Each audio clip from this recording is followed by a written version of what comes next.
வணக்கம் guys, welcome to Kalam mission. இன்றைக்கி நம்ம முக்கியமான கவிஞர்களில் பார்க்க போகிறது திரு வி. கல்யாண சுந்தரம். இதே ஃபஸ்ட்டு லைன் நம்ம கொடுத்துருக்கோம் பாருங்கள். நான் தனியாக வாழவில்லை, தமிழோடு வாழ்கிறேன். இந்த லைன் மோஸ்ட்டாக எல்லாருக்கும் தெரியும். ஆனால் இது யார் எழுதுனதுன்னு தெரியாது.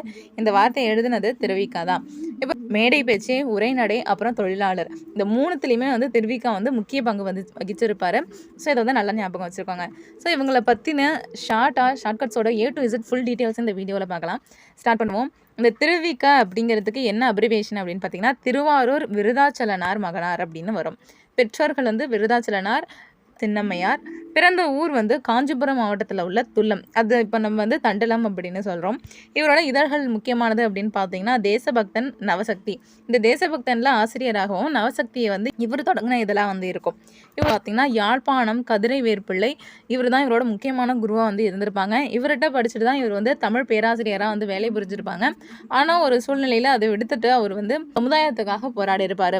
இவரோட காலம் 26/8/1883 17/9/53 83 அப்படின்னு நம்ம காலத்தை ஒரு மாதிரி ஷார்ட்கட்ஸோட ஞாபகம் வச்சுக்கலாம். நெக்ஸ்ட் பார்ப்போம். சிறப்பு பெயர்கள். முக்கியமான பெயர் தமிழ் தென்றல். தமிழ் தென்றல் திருவிக்கா, இது எல்லாருக்குமே தெரியும். அடுத்தது தமிழ் முனிவர், தமிழ் பெரியார், தமிழ் சோலை. முன்னாடியே சொன்ன மாதிரி உரைநடையோட தந்தை இவர் தான். அதே மாதிரி மேடை பேச்சின் தந்தையும் இவர் தான். அதே மாதிரி தொழிலாளர் தந்தை. திருவிக அப்படின்னு 3 எழுத்துக்கு. உரைநடை, மேடை பேச்சு, தொழிலாளர், இது 3 ஞாபகம் வச்சுக்கலாம். அடுத்தது பேனா மன்னருக்கு மன்னன் அப்படின்னு திருவிகாவை புகழ்ந்தவர் யார் அப்படின்னு பார்த்தீங்கன்னா பி. ஸ்ரீ ஆச்சாரியார். இந்த முக்கியமான கொஸ்டின். பேனா மன்னருக்கு மன்னர் என்று அழைத்தவர் ஆச்சாரியார். இக்கால தமிழ்மொழி நடையாளர். அடுத்து தமிழ் வாழ்வினர், தண்டமிழ் சான்றோர். இதுதான் இவரோட சிறப்பு பெயர்கள். அடுத்து இவர் கற்றுக்கிட்டது அப்படின்னு பார்த்தீங்கன்னா தமிழ் நம்ம ஏற்கனவே பார்த்த மாதிரி யாழ்ப்பாணம் கதிர்வேர் பிள்ளைகிட்ட இவர் தமிழ் கற்றுக்கிட்டாரு.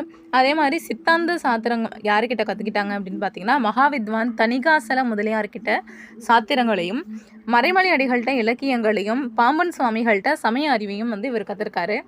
இவரை பற்றி நம்ம தமிழ்லையும் இல்லாமல் யூனிட் 8 அதில் நம்மளுக்கு இவரோட ஹிஸ்ட்ரியில் கேட்பாங்க. என்ன அப்படின்னு பார்த்தீங்கன்னா 1921 பக்கிங்ஹாம் அப்புறம் கர்னல் ஆலையில் தொழிலாளர்களோட வேலை நிறுத்தம் பண்ணியிருப்பாங்க. ஏன் அப்படின்னா ஊதிய உயர்வுக்காக இந்த வேலை நிறுத்தம் பண்ணியிருப்பாங்க. இதுலேயும் இவர் தலைமை வகிச்சிருப்பார். அடுத்து 1925 சென்னை மாகாண காங்கிரஸ் மாநாடு காஞ்சிபுரத்தில் நடந்திருக்கும். அதுக்கும் திருவிக்கா தான் தலைமை ஏற்றிருப்பார். அந்த மாநாட்டில் தான் வகுப்புவாத பிரதிநிதித்துவத்தோட கோரிக்கையை பெரியார் எழுப்பியிருப்பார். இது ரெண்டும் யூனிட் 8 தான். பட் ஆனால் முக்கியமானது. ஏன்னா திருவிக்காவோடதுன்னு பார்க்கும்போது ஃபுல் டீட்டெயில்ஸ் நம்ம பார்த்துடலாம். அடுத்தது இவரோட நூல்கள். முக்கியமான நூல்கள் நம்ம கொடுத்துருக்கோம், பார்த்துக்கலாம். முருகன் அல்லது அழகு, இமயமலை அல்லது தியானம், பெண்ணின் பெருமை, மனித வாழ்க்கையும் காந்தியடிகளும், இந்தியாவும் விடுதலையும், தமிழ்ச்சோலை, பயண நூல். இது எனது இலங்கை செலவு அப்படின்னு வரும். இது எல்லாமே கொஞ்சம் ஞாபகம் வச்சுக்க வேண்டிய திருவிக்காவோட நூல்கள். அடுத்து இவரை பற்றின முக்கியமான குறிப்புகள் அப்படின்னு நம்ம ஏற்கனவே சொன்ன மாதிரி மேடை பேச்சுக்கு இலக்கணம் வகுத்தவர் யார் அப்படின்னு கேட்பாங்க. முக்கியமான கொஸ்டின். மேடை பேச்சுக்கு இலக்கணம் வகுத்தவர் திருவிக்கா. அடுத்து மேடை தமிழின் முன்னோடியாக திகழ்ந்தவரும் திருவிக்கா தான். உரைநடை எழுதுவது எனது தொழில் அப்படின்னு உரைநடைக்கு முக்கியத்துவத்தை கொடுத்தவர் திருவிக்கா அவர்கள் தான். அதே மாதிரி எங்கும் தமிழ் எதிலும் தமிழ் அப்படின்னு ஒரு முழக்கத்தை கொண்டு வந்தவரும் திருவிக்கா. திருவிக்கா சொன்னது 3 முக்கியமானது. என்ன அப்படின்னு பார்த்தீங்கன்னா, நான் தனியாக வாழவில்லை, தமிழோடு வாழ்கிறேன், எங்கும் தமிழ் எதிலும் தமிழ், அடுத்து உரைநடை எழுதுவது எனது தொழில். இந்த 3 வார்த்தையும் திருவிக்கா சொன்னதில் முக்கியமானது. அடுத்து வடசொற்கள் கலவாமல் தூய தமிழில் பேச வேண்டும் என்று வலியுறுத்தியவர் யார் அப்படின்னு பார்த்தீங்கன்னா அதுவும் திருவிக்கா தான்.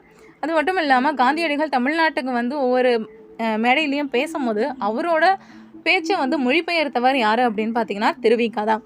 இவருக்கான அரசியல் குரு பாலகங்காதர திலகர்.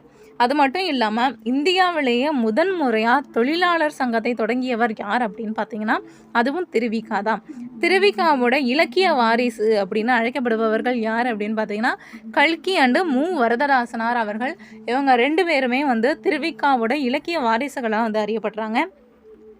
அது மட்டும் இல்லாமல் தன்னோட 70வது வயதுலையும் மு. வரதராசரோட உதவியால் தமிழ் வளர்ச்சியும் வாழ்வும், படுக்கை பிதற்றல் அப்படின்னு 2 நூல்களை வெளியிட்டிருக்காங்க.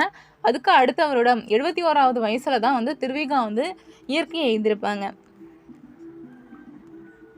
இவரை பற்றின முக்கிய மேற்கோள்கள் அடுத்தவங்க சொன்னது அப்படின்னு பார்த்தீங்கன்னா அவருக்கு வாய்த்த மொழிநடை மலை என தமிழுலகில் ஓங்கி வளர்ந்துள்ளது அப்படின்னு தேப்போ மீனாட்சி சுந்தரனார் குறிப்பிட்டிருக்காங்க. அது மட்டும் இல்லாமல் இலக்கிய வாரிசுன்னு அறியப்படுற கல்கி இவங்களை பற்றி என்ன சொல்லியிருக்காங்கன்னு பார்த்தீங்கன்னா, அவருடைய குணாதிசயங்களில் எனக்கு மேலோங்கி நிற்பது எதுன்னு பார்த்தீங்கன்னா, அவர் எவ்வளவு நல்லவர் என்று அப்படின்னு கல்கி புகழ்ந்திருக்காங்க. நம்ம ஏற்கனவே அவரோட சிறப்பு பெயர்களில் பார்த்ததில் பேனா மன்னருக்கு மன்னன், அவர் சிறந்த பக்தன், அவர் சாகவில்லை அப்படின்னு குறிப்பிட்டது பி. ஸ்ரீ ஆச்சாரியார் சொல்லியிருப்பாங்க. நம்ம ஸ்கூல் புக்கில் இது முக்கியமாக கேட்கப்படுறது. இது மேட்ச் த ஃபாலோவிங்ஸில் கேட்பாங்க, அல்லது ஆப்ஷன்ஸ்லேயும் கேட்குறதுக்கு வாய்ப்பு இருக்குது. இயற்கை ஓவியம் அப்படின்னு பார்த்தீங்கன்னா 10 பாட்டு. இப்போ அந்த ஒரு ஓவியத்தை பார்த்தா அது 10 பாட்டுக்கு சமமாக இருக்குது அப்படின்னு ஞாபகம் வச்சுக்கலாம். அடுத்து இன்பக்களம். நம்ம இன்பம் அப்படின்னா ரொம்ப களிப்பாக இருக்கிறது அப்படின்னு ஞாபகம் வச்சுக்கலாம். இயற்கை வாழ்வில்லம் அப்படின்னா திருக்குறள். திருக்குறளில் எல்லாமே இருக்கும். அதே மாதிரி வாழ்க்கையில் எல்லாமே இருக்கிற மாதிரி திருக்குறள்லையும் எல்லாம் இருக்கும் அப்படின்னு நம்ம ஞாபகம் வச்சுக்கலாம். அடுத்து இயற்கை இன்ப வாழ்வு நிலையம் அப்படின்னு வந்தால் சிலப்பதிகாரம் மணிமேகலை, அதாவது நிலையங்கள் அப்படின்னு தான் வரும். அப்போ நிலையங்கள்னு வரும்போது சிலப்பதிகாரம் மணிமேகலை அப்படின்னு சொல்லிக்கலாம். அடுத்து இயற்கை தவம், ரொம்ப தவம் பண்ணாதான் அந்த மணி கிடைக்கும் அப்படின்னு. இயற்கை பரிணாமம் அப்படின்னு வருது. இயற்கை பரிணாமம் கம்பராமாயணம். இது நம்ம எப்படி ஞாபகம் வச்சுக்கலாம்னா, இப்போ கம்பராமாயணத்தில் ராமருக்கு ஹெல்ப் பண்ணுறதுக்கு குரங்குகள்லாம் நிறையா வரும். ஸோ பரிணாமம் கம்பராமாயணம் அப்படின்னு நம்ம ரிலேட் பண்ணி கொஞ்சம் ஷார்ட்கட்ஸ் மாதிரி வச்சுக்கலாம். அடுத்து இயற்கை அன்பு பெரிய புராணம். பெரிய புராணத்தில் நிறையா கடவுள்களை பற்றி வரும். ஸோ இறைவனுக்கு அன்பு செலுத்துறது இயற்கை அன்பு பெரிய புராணம் அப்படின்னு ஷார்ட்கட்ஸ் வச்சுக்கலாம். அடுத்து இயற்கை இறையருள் அப்படின்னா தேவார, திருவாசக, திருவாய்மொழிகள், இதுதான் இயற்கை இறையருள் அப்படின்னு வருது. ஸோ இது ஜஸ்ட் நம்ம ஷார்ட்கட்ஸோடு வச்சுருக்கேன், உங்களுக்கு ஞாபகம் வச்சுக்கிற மாதிரி. இதுவும் ஒரு முக்கியமான பார்ட்டு தான், அதாவது திருவிக்கா எழுதுனதில் ரொம்ப முக்கியமான பார்ட்டு இது. ஸோ அதையும் நம்ம ஜாயின் பண்ணி கொடுத்துருக்கோம். அதுதான் திருவிக்காவை பற்றி.